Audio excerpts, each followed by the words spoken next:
குன்றத்திலே குமரனுக்கு கொண்டாட்டம். ஆத்தாடி. குன்று இருக்கும் இடத்திலெல்லாம் குமரன் இருப்பான். அவனுக்கு பேரே குறிஞ்சி கிழவன் பேரு. குறிஞ்சினா மலையும் மலை சார்ந்த இடமும், கிழவன்னா தலைவன் அர்த்தம். அவன் மட்டும் உயரத்தில் இருப்பவன் அல்ல, தன்னை வணங்குபவர்களுக்கும் உயர்வான வாழ்க்கையை கொடுக்கக்கூடியவன் முருகன். ஏன் அவனை தமிழ் கடவுள்னு சொல்றோம்? இந்த அகரத்துக்கு என்ன சிறப்பு அப்படின்னா, திருவள்ளுவர் சொல்றார், அகர முதல எழுத்தெல்லாம் ஆதி பகவன் முதற்றே உலகு.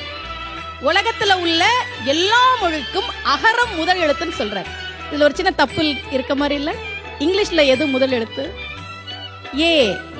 லத்தீன்ல வேற இருக்கலாம், பிரெஞ்சுல வேற இருக்கலாம். ஆனா வள்ளுவர் என்ன சொல்றார்? அகர முதல்ல எழுத்தெல்லாம் ஆதி பகவன் முதற்றே தமிழ் கிடையாது, உலகுங்கிற.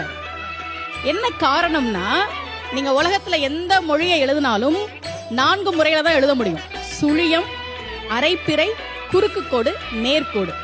ஏல 2 நேர்கோடு 1 குறுக்கு கோடு. ஹிந்தியில ஆல அரைப்பிறை, அரைப்பிறை, குறுக்கு கோடு, நேர்கோடு. அதனாலதான் வள்ளுவன் சொன்னான், எந்த மொழியாக வேண்டுமானாலும் இருக்கலாம், என்னுடைய தமிழில் இருக்கக்கூடிய அகரத்தை தாண்டி நீங்கள் எழுத முடியாது என்பதால் தான் அகர முதல எழுத்தெல்லாம் ஆதி பகவன் முதற்றே உலகு.